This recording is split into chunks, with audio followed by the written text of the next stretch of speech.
Masyarakat Jawa Barat sebagian besar menganut agama Islam. Meskipun demikian, banyak adat yang masih berlaku. Sunda memiliki berbagai macam adat yang menapaskan Islam, di antaranya setelah kelahiran hingga menjelang dewasa. Di Sunda, apabila bayi yang lahir laki-laki, ia akan segera diazankan di telinga kanan dan diikomahkan di telinga kiri. Apabila bayi itu perempuan, ia cukup diikomahkan. Dengan harapan bayi yang baru lahir sudah mendengar kebesaran nama Allah SWT. Kedewasaan seorang anak laki-laki ditandai dengan upacara yang disebut hitanan atau sunatan. Hitan biasanya dilakukan ketika anak berusia 7-8 tahun. Adat istiadat yang diwariskan leluhurnya pada masyarakat Sunda masih dipelihara dan dihormati. Dalam hidup manusia dikenal upacara-upacara yang bersifat ritual adat seperti upacara adat masa kehamilan, masa kelahiran, masa anak-anak, perkawinan, kematian, dan lain-lain. Nah, berikut beberapa kegiatan upacara adat di Jawa Barat.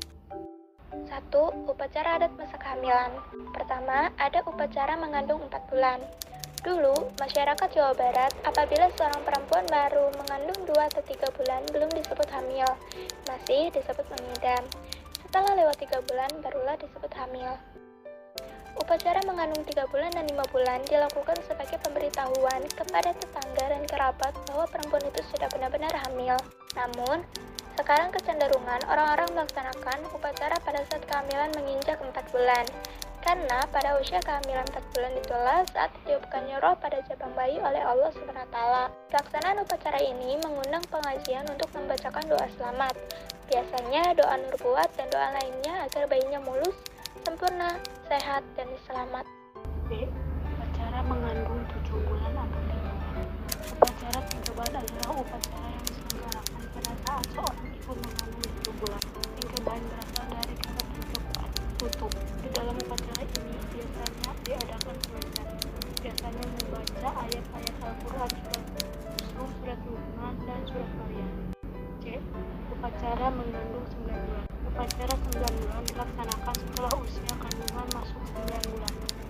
Dalam upacara ini dibuat bubur lolos, yaitu supaya mendapat kemudahan waktu melahirkan. Bubur lolos ini biasanya dibagikan beserta nasi, tumpeng, atau makanan lainnya. D. Upacara reunah mundingan. Upacara reunah mundingan dilaksanakan apabila perempuan mengandung lebih dari 9 bulan. Bahkan ada yang sampai 12 bulan tapi belum melahirkan. Perempuan yang hamil itu disebut reunah munding, seperti munding atau kerbau yang gunting. 2. Upacara kelahiran dan masa bayi. A. Upacara memelihara membuni. Membuni atau plasenta dipandang sebagai saudara bayi karena itu tidak boleh dibuang sembarangan, tetapi harus diadakan upacara waktu menguburinya atau menghayutkannya ke sungai. Kembali plasenta yang keluar biasanya dirawat, dibersihkan, dan dimasukkan ke dalam pentil campuri bumbu-bumbu garam, asam, dan gula merah, lalu ditutup memakai kain putih yang telah diberi udara melalui bambu kecil elegan. B. Upacara Nenjrak Bumi. Upacara Nenjrak Bumi adalah upacara memukulkan alu ke bumi sebanyak 7 kali di dekat bayi. Atau cara lain yaitu bayi dibaringkan di atas pelupu, kemudian indung berang menghentakkan kakinya ke pelupu di dekat bayi. Tujuan dari upacara ini adalah agar bayi kelak menjadi anak yang tidak lekas terkejut atau takut jika mendengar bunyi yang tiba-tiba dan menakutkan. C. Upacara puput pusir. Setelah bayi terlepas dari tali pusatnya, biasanya diadakan selamatan. Ada juga pada saat upacara ini dilaksanakan sekaligus dengan pemberian nama bayi.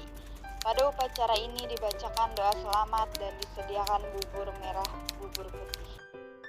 D. Upacara Eka. Sebetulnya kata Eka berasal dari bahasa Arab, dari kata akikatun anak-anak. Upacara Eka adalah upacara menebus jiwa anak sebagai pemberian Tuhan, atau ungkapan rasa syukur telah dikaruniai anak oleh Tuhan yang Maha Kuasa, dan mengharapkan anak itu kelak menjadi orang yang solih yang dapat menolong kedua orang tuanya nanti di alam akhirat.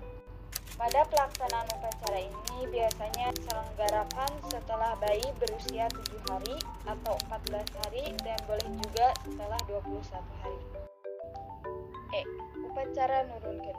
Upacara nurunkeun adalah upacara pertama kali bayi dibawa ke halaman rumah.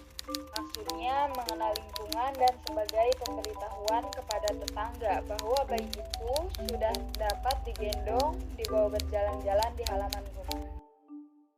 Pada pelaksanaannya biasa diadakan pengajian untuk keselamatan dan sebagai hiburannya diadakan pohon tebu atau pohon pisang yang digantungi aneka makanan. Permainan anak-anak yang diletakkan di ruang tamu untuk diperebutkan oleh para tamu, terutama oleh anak-anak. Upacara cukuran atau marhaban. Upacara cukuran dimaksudkan untuk membersihkan atau menyucikan rambut bayi dari segala macam najis. Upacara cukuran atau marhaban juga merupakan ungkapan syukur atau terima kasih kepada Tuhan Yang Maha Esa yang telah mengkaruniai seorang anak yang telah lahir dengan selamat. Upacara cukuran dilaksanakan pada saat bayi berumur 4 bulan.